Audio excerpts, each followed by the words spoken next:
Hello friends and welcome to Pathologic Volume 2, Episode 21. Today we're going to be playing a puzzle called Icelom, which I imagine is a portmanteau of ice and slalom from the way we're going to be sliding around in the grid. And I think it looks like a lot of fun, so I hope you'll play along with me by using the link in the description. And whenever you get stuck, come back and see if I'm getting stuck in the same place or if I can nudge you along in the right direction and figure out how to solve these logically. But before we can do that, we need to take a look at the rules. Icelom is a path drawing puzzle. We will be drawing a path through the centers of some cells, entering the grid at the in marking and exiting at the out marking. So as you can see in the example solution, there is a single path, which in this case does cross itself and makes its way from the in to the out by going horizontally and vertically. All non-icy cells must be visited, and all cells containing numbers must be visited in order. So icy cells are the blue ones, and all of the, snowy cells then have to be visited by the path at some point. You can see here's an ice cell that was not visited. The path may not turn on icy cells. So thematically, once you step on the ice, you slip across it till you get to the other side. So once we enter this one, we know we're going to slide all the way across. Two perpendicular line segments may intersect each other only on icy cells, but they may not turn at their intersection or otherwise overlap. So there's an example right here of two paths crossing each other on the ice. They never cross each other on the snow anywhere, and this intersection can't be two turns. We still can't turn on ice. We still slip all the way across, but you can have two paths that slip across the same square. Those are the rules of Icelom, so it's time to solve a puzzle. Today's Icelom puzzle was set by Eric Fox. So we will be entering this maze at the in and exiting at the out somehow. And it looks like we've got numbers from 1 through 10. So from the in, we will get to the 1 before we hit any other number. From that fact alone, I can tell you that we are not going to go down to this 10 or east, which would slide us all the way over to the 2. So it's going to go up north first. I can also tell you that this 10 we have to visit, just like this 9 and this 5. They're in the corners, and they have numbers, so they must be visited. And there are only 2 entrances, exits to those cells, so we can mark those little path segments in right away. And we know that this 10 path won't go to the 1 next, so we can X that out. In fact, I am sure that the 10 is going to go south here to the out to connect up, but I don't think I've quite proven that yet, so I'm going to leave that alone for the moment. I can, however, tell you that the 9 doesn't connect to the out because it needs to get to the 10 first. So that's an X, and therefore this pink needs to turn and needs to slide across here. It's tempting in our line drawing puzzles to say that forces this bottom line to go east as well, but that's not the case here because the path can cross itself on these icy cells. So this could, for example, go north, and I think probably actually does, but again, I don't think I've proven that to myself yet, so I'll leave that alone as well. Let's see where we can go next. I think I know what's going to happen to this in, and trying to figure out how to prove it. It looks pretty obvious to me that it is going to go across the top and then slide on down to get to the 1 it needs to reach.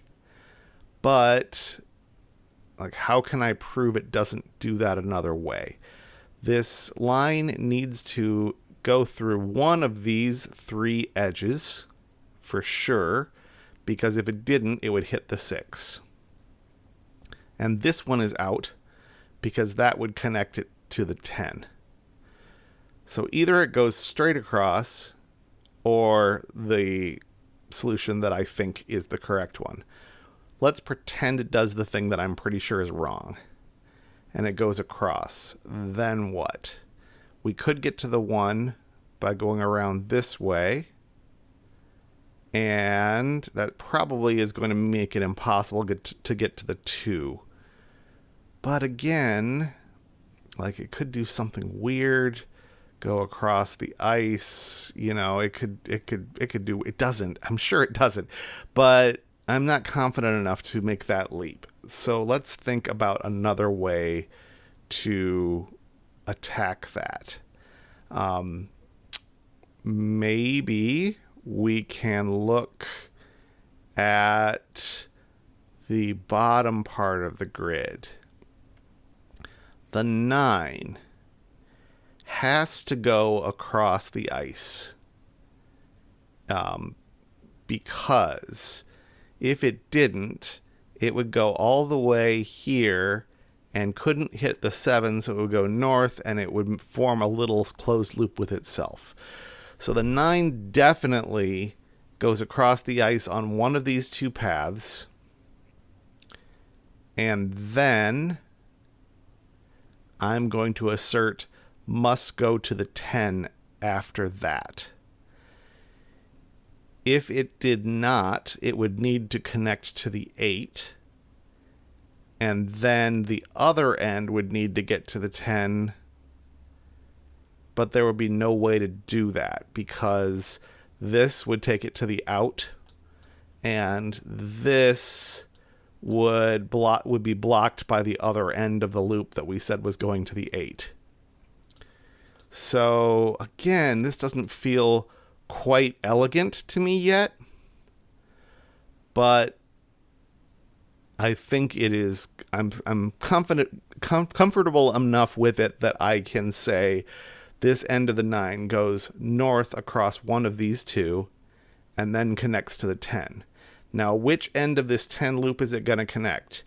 If it were this one, if it connected this way, the other one would have to get to the out and couldn't do that. It would have to go north and then it would be stranded. There's no way it could get out. So, in fact, I am confident that this connects up with the 9. This goes with the out. And it's going to be the close one just from uniqueness, if nothing else. But again, haven't proved that yet. So what can we do about this? I think maybe hooking the 7 up with the 6 is going to be our challenge. But again, how to prove it? It looks pretty obvious to me that the 6 is going to work its way down here, come across here, and go to the 7. But I am not seeing how to prove that. This 2 doesn't go across this way, for sure, because then it would hit this in box over here. Can we now prove that the in doesn't go straight across? Let's say it did. Then it would keep going.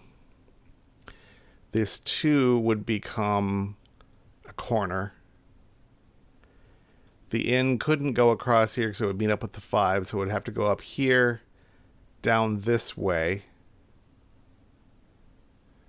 Gosh, this is actually looking more possible than I want it to. But now the 6 is stuck, because the 6 can't go south, can't go east.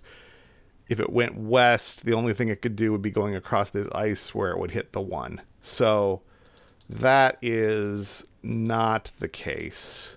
But that was far too much what-ifing than I expect was necessary. So I'm going to be thinking about that a little bit more, and feel free to tell me in the comments what you see that I missed there. But I'm going to say this goes down south because of that for certain. Now the 6 is in a corner. Now 6 can't go any further south, and it can't go west because it would hit this. So it goes over here. Now it can't close up the loop and goes over here. If this went across, it's still possible. Okay. The 2 is in a corner, does that. These don't match up with each other, so because 6 and 2 are not adjacent. So the 6 does have to go across here. We've hooked this loop up and we can't have it close too early, so it's going to go south. Okay, this is suddenly coming together a lot better. The 6 can't meet up with the 4, so that's an X.